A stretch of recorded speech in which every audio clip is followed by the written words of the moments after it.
So, I made a video about how we should all play our gaming backlogs, and I still definitely stand by my point on that video. So many of us have these huge backlogs that are full of some games that could be some of our favorite games of all time. Yes, that includes me. My backlog is fucking massive, so I thought it'd be a good idea to make a series out of me playing games in my backlog. It also gives me an excuse to play these games because I'm always way too focused on making videos. So why not combine the two?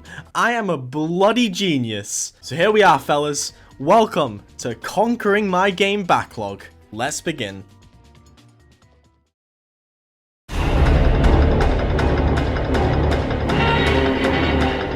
Starting off this video with a real stinker. I fucking despise this game. I streamed the entire thing on Twitch and it was a miserable experience.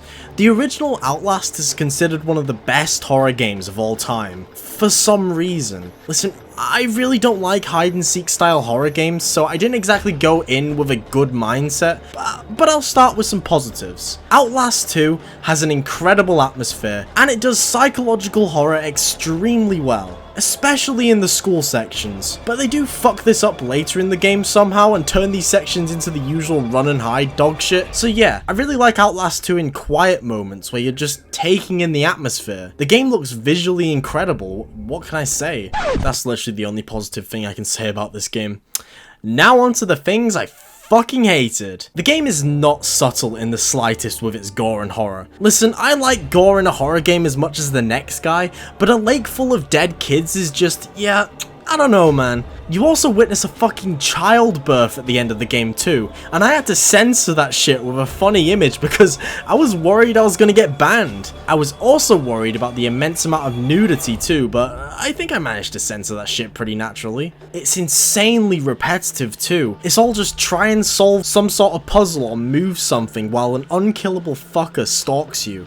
I know fucking Resident Evil 2 does that, and hell, so does The Evil Within to an extent, and I love those two games. But here's the difference. You have a gun in those games. You can stun the stalker by using your arsenal. I said this multiple times on stream, but I genuinely think Outlast 2 could be a sick survival horror game if you were able to get some sort of weaponry with very, very limited resources. I would love for it to handle similar to Resident Evil 7 too, because, you know, the fella in Outlast 2 isn't trained to use the weapons. He would reload slow and stuff, making you open to attackers, so you gotta make those bullets count. Sorry lads, I got a bit sidetracked there describing a better game.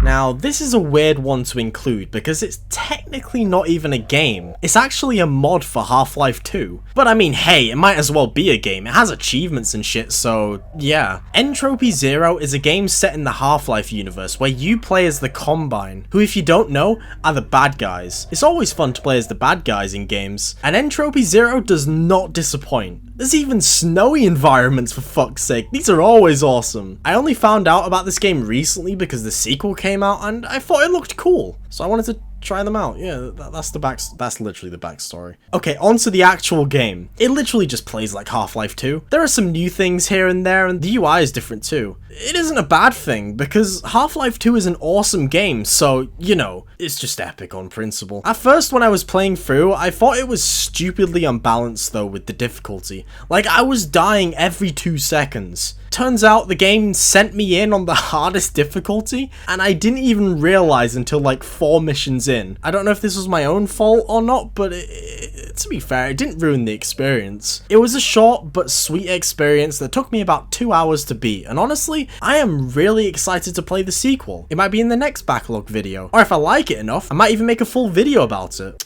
Who knows?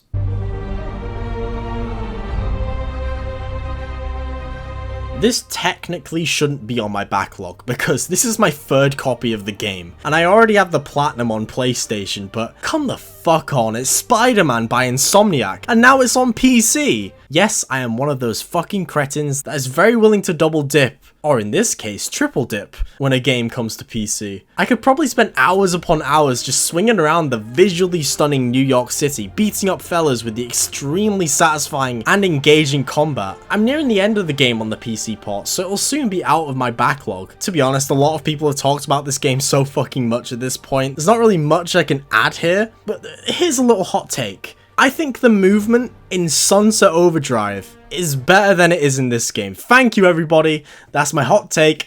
On to the next game.